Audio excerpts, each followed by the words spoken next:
Hi guys, welcome back to a new video. இன்னைக்கு ஒரு interesting டாபிக்கோட தான் நான் வந்திருக்கேன். ஸோ சிஎஸ்கேயோட ஐபிஎல் 2027 ஓவர்சீஸ் ரிட்டென்ஷன் என்னவா இருக்க போகுது அப்படிங்கிறத பற்றி தான் பார்க்க போகிறோம். சிஎஸ்கேக்கு ஓவர்சீஸ் ரிட்டென்ஷன் பொறுத்த வரைக்கும் பெரிய தலைவலி இருக்காது. Because most of them obvious releases தான். ஸோ சிஎஸ்கேயோட கன்ஃபார்ம் ரிலீசஸ் யாருன்னு தான் பார்க்க போகிறோம். பட் அதுக்கு முன்னாடி இந்த வீடியோக்கு லைக் பண்ணிட்டு மறக்காம நம்ம சேனலை சப்ஸ்கிரைப் பண்ணிக்கோங்க.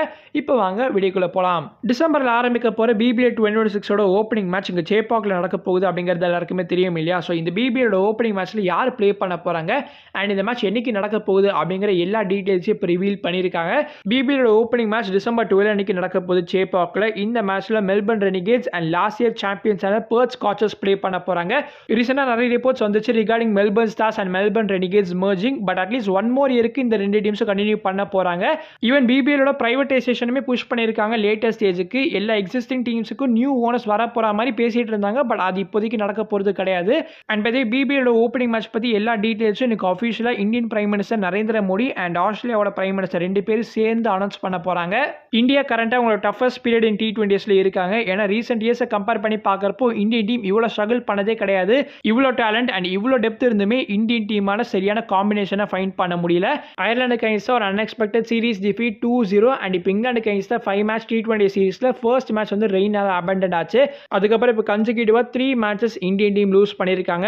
என்னதான் ஐசிசி ரேங்கிங்ஸ்ல இந்தியா நம்பர் 1 T20 டீமா இருந்தாலுமே இப்போ next final T20 match against England நம்ம லூஸ் பண்ணோம்னா அப்போ England will become the new number 1 team. Honestly speaking last few மந்த்ஸாக நம்ம இந்தியன் டீம் பிளேஸ் எல்லாருமே இங்கே இந்தியாவிலே அதிகமாக ப்ளே பண்ணதுனால இங்கே கண்டிஷன்ஸ்க்கு அடாப்ட் ஆகி யூஸ் ஆகிட்டாங்க. ஸோ பிச்சஸ் எல்லாமே வந்து ஃப்ளாட்டாக இருந்ததுனால ரன் ஸ்கோர் பண்ணுறதுக்கு வசதியாக இருந்துச்சு. ஆனால் இதுவே அவேல போய் ப்ளே பண்ணுறப்போ தான் இந்தியன் டீம் வந்து ரிலீஸ் பண்ணியிருக்காங்க.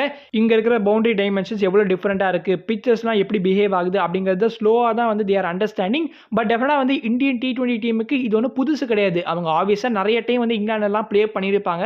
But still something is definitely lacking in this team. And இந்த டீம் தான் வந்து 2020 T20 வேர்ல்ட் கப்பில் ப்ளே பண்ண போகிறாங்க. கண்டிப்பாக குரூப் ஸ்டேஜ் எக்ஸிட் இஸ் லோடிங்ன்ற மாதிரி தான் நிறைய பேர் ஃபீல் பண்ணுறாங்க. ஏன்னா இந்த டீமால் அன்ஈவன் பவுன்ஸில் எப்படி ப்ளே பண்ண முடியும் அண்ட் நல்ல பேஸ் ஃப்ரெண்ட்லியான பிச்சஸில் எப்படி ப்ளே பண்ண முடியும் அப்படிங்கிறது எல்லாருக்குமே ஒரு கொஸ்டினாக மாறி இருக்கு. ஆர்ச்சரோட டெலிவரிஸில் சுத்தமாக நம்ம பேட்டர்ஸால் ரீடே பண்ண முடியல. வைபவ் சூரியவன்ஷி இதே வைபவ் சூரியவன்ஷி தான் ஐபிஎல் வந்து பட்டையை கிளப்பினார். ஆனால் இந்த சீரீஸில் ஒரு ஸ்ட்ரகிள் ஆகிறத பார்க்குறப்போ நிறைய கொஸ்டின்ஸ் அண்ட் டவுட்ஸ் வரதான் செய்யுது. திரும்ப சஞ்சு சாம்சனுக்கே நம்ம போனோமா அப்படிங்கிற கேள்வியும் வந்திருக்கு. லோவர் ஆர்டர்லையும் எடுத்து பார்த்தீங்கன்னா வாஷிங்டன் சுந்தர் அண்ட் அக்ஷர் படேல் மாதிரி பிளேயர்ஸ்லாம் சரியாக ஃபிட் ஆக மாட்டாங்க. They should go for Hardik Pandya. Hardik Pandya எப்போ தான் ரெக்கவர் ஆவார்னே தெரியல. ஒரு மோஸ்ட் ஆஃப் த டைம் வந்து இன்ஜுரியிலே இருக்காரு. ஐபிஎல் ஹர்திக் பாண்டியா மேலே இன்ட்ரெஸ்டாக இருக்கிற டீம்ஸ்லாம் கண்டிப்பாக அதையும் கருத்தில் கொண்டு தான் பார்க்கணும். அவரோட ஃபிட்னஸ் எப்படி இருக்குது, அவர் இன்ஜுரி ப்ரோனா இருக்காரு, நிறைய மேட்சஸ் ப்ளே பண்ண மாட்டேங்கிறாரு.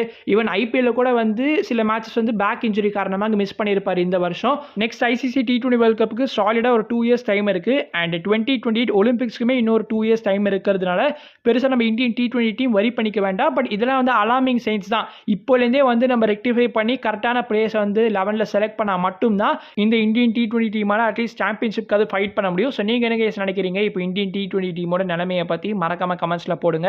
டிஎன்பியில் அவங்களோட அஃபிஷியல் ஷெட்யூல் ஃபார் 2026 சீசனை இப்போ அனௌன்ஸ் பண்ணியிருக்காங்க. ஆல்மோஸ்ட் எவ்ரிடே வந்து டபுள் ஹெடர் மாதிரி தான் இருக்குது. ஸோ ஓப்பனிங் மேட்ச் வந்து August 4 அன்னைக்கு iDream Tiruppur Tamizhans and Dindigul Dragons play பண்ண போகிறாங்க. நத்தம் அதாவது திண்டுக்கல்ல இந்த மேட்ச் நடக்க போகுது.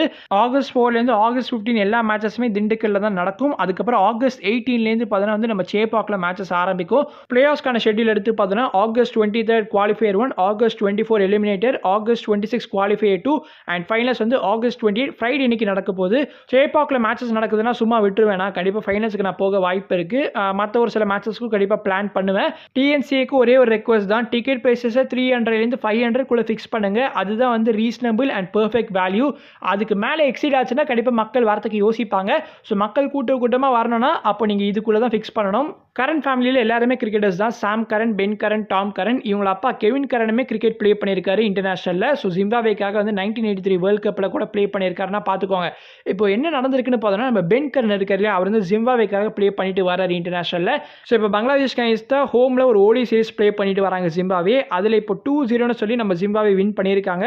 இந்த செகண்ட் ஓடிஐ மேட்ச்சில் பென் கரன் அட்டகாசமாக ஒரு செஞ்சுரி ஸ்கோர் பண்ணியிருக்காரு அண்ட் ஜிம்பாப்வே இந்த மேட்சை வின் பண்ணியிருக்காங்க. நம்ம பிளேயர் ஆஃப் த மேட்சுமே பென் கரன் தான். பொதுவாக ஐபிஎல்ல டிஃப்ரெண்ட் டீம்ஸ்க்காக வந்து பிரதர்ஸ் ப்ளே பண்ணி நம்ம பார்த்துருக்கோம். இப்போ குருணால் பாண்டியா வந்து ஆர்சிபியில் இருக்காரு, ஹர்திக் பாண்டியா எம்ஏல இருக்காரு, அந்த மாதிரி நான் சொல்கிறேன். ஆனால் இப்போ வந்து டிஃப்ரெண்ட் கண்ட்ரீஸ்க்காக 2 பிரதர்ஸும் ப்ளே பண்ணுறாங்க. சாம் கரன் வந்து இங்கிலாந்துக்காகவும் அண்ட் இங்கே பென் கரன் வந்து ஜிம்பாப்வேக்காகவும். So next year ODI world கப்பில் ஜிம்பாப்வே அண்ட் இங்கிலாந்து இன்கேஸ் ஒரே குரூப்பில் இருந்தாங்கன்னா அப்போ இவங்க 2 பேரோட ஃபேஸ் ஆஃபை பார்க்கறதுக்கு அதிக வாய்ப்பு இருக்குது. ஃபைனலாக சிஎஸ்கேட ஓவர்சீஸ் பிளேஸ் ரிலீசஸ்க்கு வந்தோம்னா இப்போ சிஎஸ்கேட கரண்ட் ஸ்குவாடில் ஓவர்சீஸ் பிளேஸ் யாரெல்லாம் இருக்காங்க அப்படிங்கிறத பார்த்துலாம். So Dewald Brevis, Nathan Ellis, Noor Ahmad, Jamie Overton, Akeal Hosein, Matthew Short, Matt Henry, Zak Foulkes and 2 replacement players வந்து நம்ம சைன் பண்ணியிருப்போம், Dian Forrester and Spencer Johnson. So CSK கிட்ட ஸ்குவாடில் இப்போ 10 ஓவர்சீஸ் பிளேஸ் இருக்காங்க. நம்ம ஸ்குவாட்லேருந்து ஒரு 3 ஓவர்சீஸ் பிளேயர் ரிலீஸ் பண்ணால் தான் நம்மளால் ஆப்ஷனில் ஒரு ஓவர்சீஸ் பிளேயரை கொண்டு வர முடியும். அதனால் சிஎஸ்கே அட்லீஸ்ட் ஒரு 4 ஓவர்சீஸ் பிளேயரை ரிலீஸ் பண்ணுறதுக்கு வாய்ப்பு இருக்குது. கேட்டகரிஸ் நம்ம பிரிச்சிடலாம். ஸோ ஃபர்ஸ்ட் வந்து இந்த பிளேஸில் கண்டிப்பாக ரீட்டைன் செய்வாங்க அப்படிங்கிற பிளேஸை பார்த்துடலாம். அதுக்கப்புறம் இந்த பிளேஸில் ரிலீஸ் பண்ண வாய்ப்பு இருக்குது, மேபி நாட் அப்படிங்கிற பிளேஸை பார்க்கலாம். அண்ட் கன்ஃபார்ம் ரிலீஸஸ் வந்து லாஸ்ட்டில் பார்ப்போம். First overseas retention sir Jamie Overton. சிஎஸ்கேக்கு ஒரு பக்கா மேட்ச் ஒன்னராக ஜேமி ஓவர்டன் இருந்தார். நிறைய மேட்சஸில் சிஎஸ்கேக்கு நல்ல பர்ஃபார்மன்ஸஸ் கொடுத்துருக்காரு. நல்ல பேஸில், ரைட்டான லென்ஸில் அண்ட் டஃப்பான சிச்சுவேஷன்ஸில் பவுல் பண்ணியிருக்காரு அண்ட் நல்லாவும் பண்ணியிருக்காரு. அண்ட் பேட்டிங்லேயுமே எந்த ஒரு குறையும் கிடையாது. So Jamie Overton first retention, there is no doubt on that. Then நம்மளோட ஓவர்சீஸ் பிண்டோ Akeal Hosein and Noor Ahmad. இதில் அகில் ஹுசேனோட ரிட்டென்ஷன் வந்து கன்ஃபார்ம்னே எடுத்துக்கலாம். ஏன்னா அவர் வந்து ஆல் 3 சூப்பர் கிங்ஸ் ஃப்ரான்ச்சைஸிக்கு ப்ளே பண்ணாரு. மோரோவர் அகிலோட இன்க்ளூஷனுக்கு அப்புறமா தான் நம்ம நூர் அகமதுமே நல்லா பர்ஃபார்ம் பண்ண ஸ்டார்ட் பண்ணாரு இந்த சீசனில். இஃப் சிஎஸ்கே ஒரு ஜெனுவன் லோவர் ஆர்டர் இந்தியன் ஹீட்டருக்கு போகிறாங்கன்னு வச்சுக்கோங்களேன், அப்போ சிஎஸ்கே வந்து கண்டிப்பாக நூர் அகமதியோ இல்லைனா அகில் ஹுசேன் இவங்க 2 பேரும் ரீட்டைன் பண்ணுறதுல பிரச்சனை கிடையாது. பட் ஒரு ஓவர்சீஸ் ஹிட்டரையோ இல்லைனா ஒரு ஓவர்சீஸ் ஓப்பனருக்கு போகிறாங்கன்னா அப்போ கண்டிப்பாக பிளேயிங் கிரவுண்ட் காம்பினேஷனில் அடி வாங்கும். நீங்கள் 2 ஓவர்சீஸ் ஸ்பின்னரையும் வந்து 11ல் ப்ளே பண்ண வைக்க முடியாது. அகில் ஹுசேனுக்கு தான் சிஎஸ்கே 11ல் ஒரு ப்ராப்பர் ரெகுலரான ஸ்பாட் இல்லாமே இருக்குது. அவர் நல்லா பர்ஃபார்ம் பண்ணாலுமே சிஎஸ்கே அடுத்த மேட்ச்லேயே அவரை ட்ராப் பண்ணி நம்ம பார்த்துருக்கோம். கண்டிப்பாக ஒரு டஃப் காலை தான் இருக்க போது. Noor Ahmad and Akeal Hosein 2 பேரையும் ரீட்டைன் பண்ணுறதா ஒரு காம்பினேஷனை புரிஞ்சு இவங்க 2 பேரில் ஒருத்தர் ரீட்டைன் பண்ணுறதா அப்படிங்கிறத சிஎஸ்கே கண்டிப்பாக பிளான் பண்ணி ஆகணும். ஸோ இது நான் உங்கள் கையில் விட்டுடுறேன். நீங்கள் சொல்லுங்கள் கமெண்ட்ஸில் யாரை ரீட்டைன் பண்ணணும் இல்லை 2 பேரையும் ரீட்டைன் பண்ணணுமான்னு. நேத்தன் லிஸ் பக்கம் வந்தோன்னா சிஎஸ்கேயோட இந்த வருஷம் 11ல் கண்டிப்பாக நேத்தன் லிஸ்க்கு ஒரு இடம் இருக்குப்பா அப்படின்னு ஒதுக்கி வச்சுருந்தோம். ஆனால் அது லாஸ்ட் மொமெண்ட் அவர் வந்து ரூல்ட் அவுட் ஆனார் டியூ டு இன்ஜுரி. ஸோ அவர் வந்து வெளில போனதுமே சிஎஸ்கேக்கு ஒரு பெரிய அடியாக தான் இருந்துச்சு. நேத்தன் லிஸோட அந்த ஒரு ஸ்பாட்டை வந்து மேட் ஹென்ரியால் கண்டிப்பாக ஃபில் பண்ண முடியலன்னு தான் சொல்லி ஆகணும். அதுக்கப்புறம் ஜேமியோட தான் மேனேஜ் பண்ணார். சிஎஸ்கேவோட ஆப்ஷனில் கண்டிப்பாக வந்து நேத்தன் லிஸோட பெட்டரான ஓவர்சீஸ் ஸ்பேசஸை ஃபைண்ட் பண்ண முடியாது. ஸோ நேத்தன் லிஸ் கண்டிப்பாக சிஎஸ்கேயோட ரிட்டென்ஷனில் அவருக்கு ஒரு இடம் இருக்குது. தென் சிஎஸ்கே டெவால் பிரேஸில் என்ன கால் எடுக்க போகிறாங்க அதை பார்க்கறதுக்குமே நான் ரொம்ப ஈகராக இருக்கேன். ஏன்னா டெவால் பிரேஸோட இந்த வருஷம் ஐபிஎல் ஃபார்முங்கிறது வந்து கண்டிப்பாக டிப் ஆகியிருக்கு தான் சொல்லி ஆகணும். நம்ம எதிர்பார்த்த பர்ஃபார்மன்ஸ் கொடுக்குற முதல் 3 மேட்ச் வந்து அவருக்கு இன்ஜுரி காரணமாக வந்து விளையாடாமல் இருந்தார். அதுக்கப்புறம் வந்தார். பட் ஸ்டில் ஒரு சில மேட்சில் வந்து அந்த ஸ்டார்ட்டுங்கிறது நல்லா இருந்தாலுமே அவர் வந்து தப்பான ஷாட் ப்ளே பண்ண போய் அவுட் ஆகி நம்ம நிறைய மேட்சஸில் பார்த்துருக்கோம். ஸோ சிஎஸ்கே என்ன பண்ண போகிறாங்க, டெவால் பிரேஸை ரீட்டைன் பண்ணுவாங்களா இல்லை ரிலீஸ் பண்ணுவாங்களான்னு கேட்டிங்கன்னா அஃப்கோர்ஸ் சிஎஸ்கே ரீட்டைன் தான் பண்ணுவாங்க. அவங்க பேக் பண்ணக்கூடிய டீமு, அதுவும் டெவால் பிரேஸ் மாதிரி பிளேயர்லாம் வந்து எல்லா டீமும் வலை விரிச்சு காத்துட்டு இருக்காங்க. இந்த மாதிரி ஒரு மிடில் ஆர்டர் ஹிட்டர் எனக்கு வேணும்பான்னு. அதனால Dewald Brevis will also be retained. இப்போ சிஎஸ்கேட கன்ஃபார்ம் ரிட்டென்ஷன் யாருன்னு பார்த்தோன்னா Dewald Brevis, Nathan Ellis, Noor Ahmad or Akeal Hosein and Jamie Overton. இந்த பிளேயர்ஸ்லாம் தான் வந்து சிஎஸ்கே ரீட்டைன் பண்ண போகிறாங்க.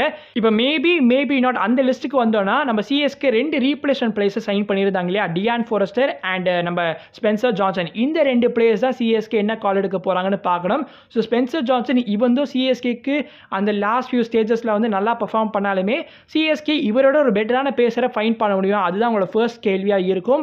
பட் சிஎஸ்கே ஸ்பென்சர் ஜான்சனை ஒரு பெர்ஃபெக்ட் பேக்கப் ஃபார் நேத்தன் லிஸாக மேபி வச்சுக்கலாம். அதனால ஸ்பென்சர் ஜான்சன் மேபி நாட் லிஸ்ட்டில் தான் எனக்கு இருக்காரு. டியான் ஃபாரஸ்டர் பற்றி செப்பரேட்டாக ரீசனாக தான் ஒரு வீடியோ போஸ்ட் பண்ணியிருந்தேன். அதில் கண்டிப்பாக ரீட்டைன் பண்ணுவாங்கன்னு சொல்லி நான் ஷுவராக சொல்லியிருப்பேன். பட் எனக்கே இப்போ ஒரு டவுட் வந்திருக்கு வெதர் ஃபாரஸ்டரை ரீட்டைன் பண்ணணுமான்னு. பிகாஸ் ஆப்வியஸாக இப்போ கரண்ட் காம்பினேஷனில் அவர் ஃபிட் ஆக மாட்டார். பட் இன் லேட்டஸ்ட் ஸ்டேஜஸ் ஒரு 1 or 2 இயர்ஸ்க்கு அப்புறமா அவர் இன்னுமே ஒரு சூப்பர் ஸ்டாராக மாற வாய்ப்பு இருக்குது சவுத் ஆஃப்ரிக்கன் கிரிக்கெட்டுக்கு. அதனால இப்போ சிஎஸ்கே வந்து யோசிச்சாங்கன்னா they can retain him as a backup. அதனால சிஎஸ்கே என்ன முடிவு பண்ண போகிறாங்கன்னு பார்க்கணும். நான் ஸ்டார்டிங்லேயே சொன்ன மாதிரி தான் சிஎஸ்கே ஒரு சில ஓசி ஸ்லாட்ஸை கண்டிப்பாக ஃப்ரீ அப் பண்ணி ஆகணும். அதுக்காகவே வந்து they should release some players. Finally confirm ரிலீசஸ்க்கு வந்தோம்னா நம்ம 2 New Zealand pacers Matt Henry and Jack Foulkes 2 பேருமே சிஎஸ்கே கன்ஃபார்ம் ரிலீஸ் பண்ணுவாங்க. இன்டர்நேஷனலில் மேட் ஹென்ரி மேபி ஒரு பெட்டர் பவுலராக இருந்தாலுமே இங்கே IPL couldn't meet the expectations. அதனால் மேட் ஹென்ரி கண்டிப்பாக சிஎஸ்கே ரிலீஸ் பண்ண வாய்ப்பு இருக்குது. தென் ஜாக் ஃபோக்ஸ் இவருக்கு சிஎஸ்கே வாய்ப்புகளே கொடுக்கல. அதனால் அவருமே கண்டிப்பாக சிஎஸ்கே ரிலீஸ் பண்ணுவாங்க. Then third player mat shot. இவர் T20 ஸ்டாண்டர்ட்ஸ்க்கு ஏற்ற பிளேயர் மாதிரி தெரியல. அண்ட் சிஎஸ்கே எப்படியாவது இவர்கிட்ட எதாவது எக்ஸ்ட்ராக்ட் பண்ணிட முடியுமா அப்படின்னு வந்து ட்ரை பண்ணி பார்த்தாங்க. கிடைச்சருக்கு இவர் கிளிக்கே ஆகலை. அண்ட் லாஸ்ட் மேட்ச்சில் கூட சிஎஸ்கே வந்து அந்த ஜிடி கைஸ்ட்டை ஓப்பனிங் தான் சென்ட் பண்ணி பார்த்தாங்க. அப்போவும் அவரால் பவர் பிளேவை டாமினேட் பண்ணி ப்ளே பண்ண முடியல. ஸோ சிஎஸ்கேக்கு எல்லா கொஸ்டின்ஸும் கிளியர் ஆகிருச்சு ரிகார்டிங் மேட்ச் ஷாட். அதனால் வந்து மேட்ச் ஆர்டர் ரிலீஸ் பண்ணுறதுல சிஎஸ்கேக்கு எந்த ஒரு பிரச்சனையும் கிடையாது. ஸோ சிஎஸ்கேட ப்ராபபிள் ரிலீசஸில் Matt Short, Jack Foulkes and Matt Henry தான் இருக்காங்க. இந்த லிஸ்ட்டே பரவாயில்லையா ஒரு சிஎஸ்கே இன்னும் 1 or 2 பிளேஸ் ரிலீஸ் பண்ணணுமா? உங்களோட ஒப்பீனியன்ஸை மறக்காமல் கமெண்ட்ஸில் போடுங்க. நான் உங்களை அடுத்த வீடியோவில் சந்திக்கிறேன். அது வரைக்கும் பீஸ், சியர்ஸ். பாய்.